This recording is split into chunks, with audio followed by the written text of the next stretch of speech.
So let's look and see how we would implement ETags in our ASP.NET Web API project. We go over to Visual Studio. We can see our project as we saw it at the end of Module 3. And we're not supporting ETags yet, so let's go over to Fiddler and see what we should see. And if we go ahead and just show one of our diaries, let's look at the headers.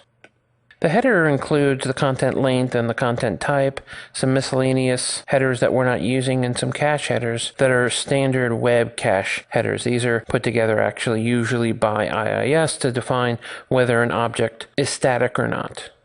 But of course our API isn't static, and so we can't just simply use cache here. We want to use those ETags. So we could build up a fairly complex system here in order to do all this, but there's actually a project out there that started from a Web API contrib project, but sort of grew larger than could be held just inside of Web API contrib because they added some support for client caching and things like that. But we're going to use the server caching it includes, and we're just going to include it by going ahead and searching for it in NuGet. It's called cache cow server. And this is the server support for this project called Cache Cow that we're going to use to do the caching. Now that it's been installed, let's go ahead and look at our Web API config. And down here near the end of the configuration, let's go ahead and configure caching. We're going to do this by first creating a cache handler.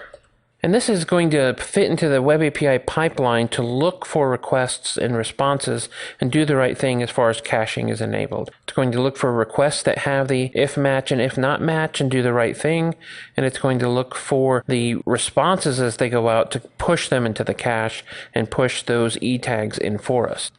So we're going to create a new instance of the cache handler, it's called.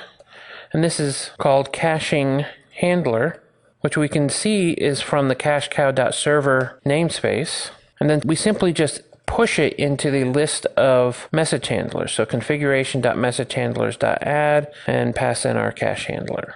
So simply by including this new caching handler, the cache cow system is going to use an in-memory source for our caching. Let's go ahead and build it and head back over to Fiddler and let's execute that request again. And in this case, for this new request, there's now an ETag and then a last modified.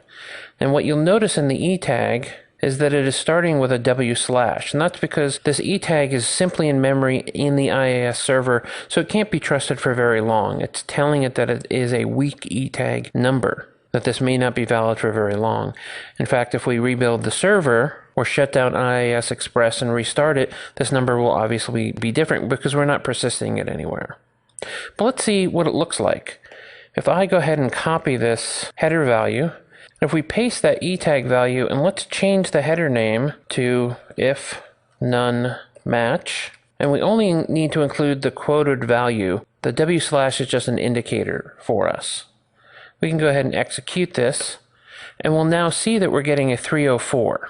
This 304 is telling us, hey, the entity still has this weak ETag, and in fact it is the same number as this, but it's telling us that it hasn't been modified since this value was created. In fact, if we look at this raw version, we're going to see the not modified, and we can see that the body of the request is empty.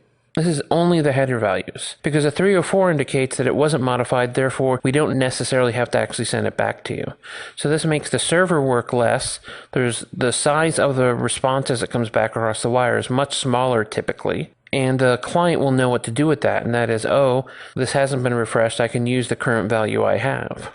This caching handler can be configured a bit as well. If we get in the middle here and say cache handler dot add last modified header. This is an optional header that is including, in fact, by default it's true. Let's go ahead and set this to false.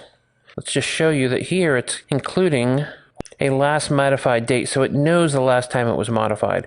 This may or may not be helpful or interesting for what you want it to do, and you might want to just decrease the size of the payload for one reason or another. And so by setting it to false, if we make a raw request to the server, the result is still going to include that ETag, but it's not going to include the last modified date. Also note, because we did a rebuild, our website restarted, and therefore all that cache and memory was wiped. So we're getting a different ETag in this case. That's why the weak indicator is so important here. There's some other configurations here I'm not going to go too deep in, but I want to let you know that it does allow you to do things like supply your own function for generating what the cache key is. Also specifying how to generate the ETag itself, as well as some other pieces that are useful in how you're doing that caching. Out of the box, it works pretty well with just what we've seen in memory. But of course, the problem, as we saw, is that this ETag is not only weak, but it's going to change every time the server refreshes, or more importantly, what happens if it hits another load balance server. That's where it's often useful to use a non-memory data store, something persistent like SQL Server, RavenDB, Memcache, one of those different facilities for actually caching these responses. And we can do this by including a new NuGet package. They separated the different pieces of cache cow pretty cleverly. So let's go ahead and look at cache cow on the whole, and you'll see that we got the common library as well as the server piece, but here is an entity store for SQL Server. Here's an entity store for MongoDB, for Memcache, etc. There's a handful of these, and writing your own isn't actually that difficult. For us, we're going to go ahead and store our entity tags directly in SQL Server. So let's install this package so that we can use SQL Server to store our caches more persistently. Now that we have this, let's go ahead and get the store that we want to supply. We're just going to create a new instance of SQL Server Entity Tag Store. And again, you can see this is in cache cow server entity tag store.sql server namespace. Let's bring that in. And then we can supply this ETag store directly as a parameter inside the cache handler. It's going to use this store instead of a default memory store. The problem here, of course, is that it doesn't know where to get the data. By not including information about the database in the constructor, we're telling it to actually go look for a connection string that is named cache cow. We don't actually want to have a separate connection string, so let's go ahead and get our connection string from the configuration manager. I'll bring in that namespace system.configuration. Connection strings, and we know that our connection string is called default connection. Let's verify that by just looking at the web.config. We can see that it's called default connection. And then this way we want to just go ahead and store our ETags, our cache, in the same database. Now, of course, you could have them in separate databases, or you could even have them outside of SQL Server in another cache like Memcache or MongoDB. And we'll just take the default connection and get the raw connection string. That's what we're actually looking for. Once we have that connection string, we can go ahead and include it here in the constructor for our tag store. It will take this connection string and use it to go after our database instead. And someone forgot an equal sign. Good. Now if we go over to Fiddler and execute again, we're actually going to get a 500 error. And the reason for that is that if we look at the raw, it's actually returning an HTML file with an error in it. And the error is that it can't find the stored procedure named getCache. So cache cow implies that for the SQL Server version, we're going to want to have a stored procedure, actually a number of stored procedures that are going to handle pushing and pulling into the database. It's using stored procedures for speed.